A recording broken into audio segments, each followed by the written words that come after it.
So the New York Knicks have just won an NBA championship, and their fans are going to annoy us for the rest of the summer and beyond. And you know what? That's okay.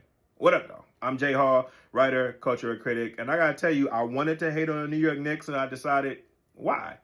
Look, I'm a Detroit Pistons fan all day, every day. Matter of fact, I am Detroit versus everybody all the time, okay? So you get behind my Detroit teams, you got to go somewhere. But I got to tell you, when I thought about it, because I really did want my Detroit team to actually get revenge on the New York Knicks for taking us out last year, but we couldn't get past Cleveland. And when I saw the Knicks did short work on Cleveland, I said to myself, truthfully, we probably really wasn't ready because this Knicks team was actually destined. And look, their fandoms are annoyed, especially when it comes to Boston fans of anything. They'll probably lynch you, especially when you're this color. When it comes to anybody in Philadelphia, they'll fight you. The New York Knicks or New York fans tend to be right up there when it comes to annoyance. They almost want to make you forget that they've suffered for so long. And look, I lived in Brooklyn twice, and I can tell you I always got an earful when it came to anything that's New York that they cheer for.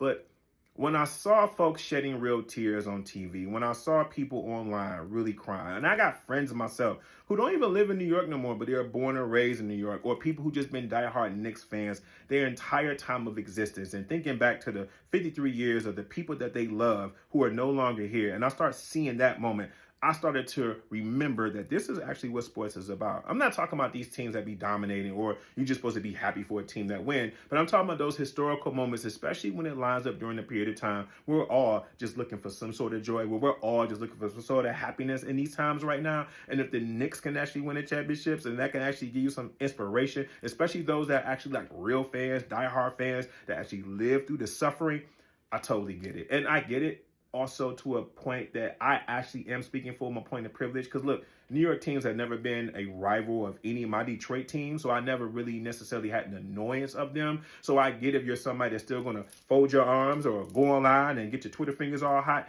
But I'm just pointing out the fact that when it comes to sports, these are those moments that actually help you understand that sometimes people who are just working in and out a day, clocking in and clocking out, they just want to see something that they never really seen before, and that's what sports actually delivers. And I also thought about this.